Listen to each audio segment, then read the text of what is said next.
नमस्कार दोस्तों, आज के इस वीडियो में हम एक बहुत ही इंपॉर्टेंट टॉपिक के ऊपर बात करने वाले हैं। जैसे कि आपने टाइटल थंबनेल देख लिया होगा कि अगर आपके पास ये जो डॉक्यूमेंट हैं, अगर आपके प्रॉपर्टी के ज़मीन के ये कागजात आपके पास हैं, तो अगर आपके ज़मीन पर किसी ने अवैध कब्जा कर लिया है तो भी आप उसको हटा सकते हैं वहाँ से, उसको कोर्ट के माध्यम से उसको भगा सकते हैं लीगली। तो ये कैसे, कौन कौन से ऐसे डॉक्यूमेंट है जो आपके पास होनी ही चाहिए, तो आपके अगर ज़मीन पर किसी ने अवैध कब्जा कर लिया है तो उसको आप वहाँ से निकाल सकते हैं, कानूनी तरीके से उसको वहाँ से भगा सकते हैं। और ये डॉक्यूमेंट कौन कौन से हैं तो ये इस वीडियो में मैं आपको बताने वाला हूँ। वीडियो बहुत ही ज़्यादा इन्फॉर्मेटिव होने वाला है। मेरी रिक्वेस्ट होगी कि वीडियो को शुरू से एंड तक पूरा ज़रूर देखें, जैसे कि पूरी इन्फॉर्मेशन आपको अच्छे तरीके से समझ में आ जाएगी। अब हम बिना टाइम वेस्ट के सीधा हम मेन टॉपिक पे हम बात करते हैं। तो पहले हम ये समझ लेते हैं कि जो ज़मीन होते हैं वो दो तरीके से हमारे पास जो है हमारे नाम से होता है। एक तो पहले कि जैसे कि आप मान के चलो कि अगर जैसे कि कोई पुश्तैनी ज़मीन है तो वो दादा से, परदादा से और उसके बाद पिताजी के नाम से, उसके बाद उनके बेटों के नाम से होता आता है, उनमें उसका अधिकार होता है जो कि पुश्तैनी ज़मीन होता है। और दूसरी ज़मीन होती है सेल्फ एक्वायर्ड प्रॉपर्टी, जिसको कि आप खुद से ख़रीदते हैं, खुद से उसको परचेज़ करते हैं, तो वो सेल्फ एक्वायर्ड प्रॉपर्टी है।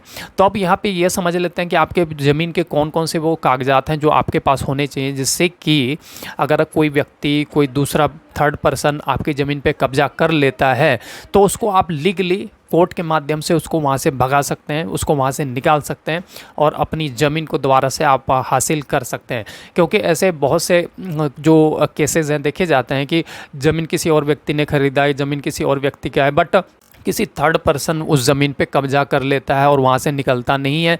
और जब आप कोर्ट में जाते हैं तो कोर्ट के माध्यम से जो ऐसे केसेस होते हैं वो काफ़ी लंबे चलते हैं, 10 साल, 15 साल, 20 साल, ऐसे सिविल के मैटर चलते हैं, प्रॉपर्टी के मैटर चलते हैं। तब जा कर के इसमें जो कोई जजमेंट फाइनल आ पाता है या तब भी नहीं आ पाता है। इतने लंबे ऐसे जो मैटर होते हैं वो चलते हैं। तो इसमें पहले आपको सावधान हो जाना चाहिए, जिससे कि आप ऐसे जो मैटर हैं, ऐसे मैटर में ना फंस पाएँ और उसको जो अगर इस ऐसे मैटर में अगर आप फंसते हैं तो उसको आप अच्छे से डील कर पाएँ और जल्द से जल्द ऐसे मैटर्स से बाहर आप निकल पाएँ। तो इसके लिए ज़रूरी है कि आपके साथ जो आपके ज़मीन है, आपका जो प्रॉपर्टी है, संपत्ति है, उसकी जो उसके जो सबसे ज़रूरी डॉक्यूमेंट हैं वो आपके पास होने चाहिए। तो इसके लिए अब हम देखते हैं कौन कौन से ऐसे डॉक्यूमेंट हैं जो आपके पास होने चाहिए। तो सबसे पहला जो डॉक्यूमेंट है वो है सेल डीड। सेल डीड होना चाहिए, सबसे ज़रूरी है। और सेल डीड से ये पता चल पाता है कि हाँ, ये जो प्रॉपर्टी है, जो संपत्ति है, वो किस व्यक्ति के नाम पे है, किस व्यक्ति ने ख़रीदा है, किस व्यक्ति के नाम पे संपत्ति है। उसके बाद वो जो प्रॉपर्टी है, जो संपत्ति है, वो रजिस्टर्ड होना चाहिए। रजिस्टर्ड, जब आप प्रॉपर्टी ख़रीदते हैं तो वो उसकी रजिस्ट्री होती है रजिस्ट्रार ऑफिस से, तो रजिस्टर्ड होना चाहिए। उसके बाद अगर हम देखें तो उसके बाद सबसे जो इम्पोर्टेंट डॉक्यूमेंट होता है वो ये है कि आपके पास मोटेशन के कागजात होने चाहिए। मोटेशन के अगर कागजात आपके पास है तो ये बहुत बेहतरीन जो है पेपर है।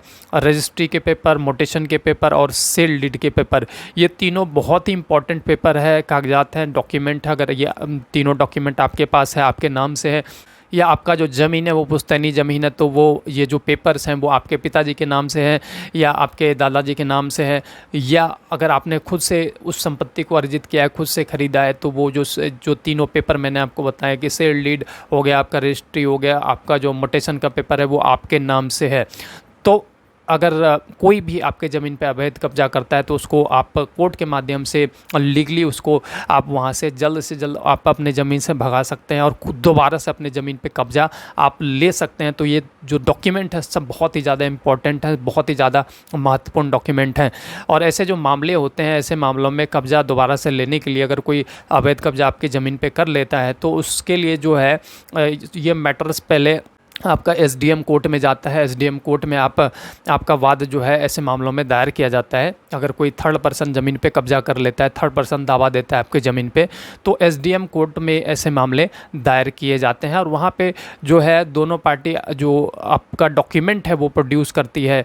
जो ऑनर है, जो संपत्ति का मालिक है, वो भी डॉक्यूमेंट वहाँ पे जो है दाखिल करता है कोर्ट में। और दूसरी पार्टी जो अवैध कब्जा करती है वो भी कुछ ना कुछ पेपर वहाँ पे अगर है उसके पास पास तो वो वहाँ पे प्रोड्यूस करता है और उसके बाद कोर्ट के माध्यम से, जांच के माध्यम से फिर जो है फाइनल जजमेंट दिया जाता है कि ये संपत्ति एक्चुअल में किसके नाम पे है, और पुनः आपको कब्जा फिर मिल जाता है। अगर आपके पास ये जो डॉक्यूमेंट है, ये प्रॉपर डॉक्यूमेंट आपके संपत्ति के हो रखे हैं तो आपको दिक्कत नहीं होती है और आप कब्जे से थर्ड पर्सन को आसानी से भगा सकते हैं। सो आई होप ये वीडियो आपको काफ़ी अच्छा लगा होगा। वीडियो को लाइक करके आगे शेयर ज़रूर कर दें। हमारे इस यूट्यूब चैनल को सब्सक्राइब करके ज़रूर रख लें, क्योंकि हम ऐसे यूज़फुल वीडियोस अपने इस यूट्यूब चैनल के माध्यम से आप लोगों के लिए हमेशा लाते हैं और लाते रहेंगे।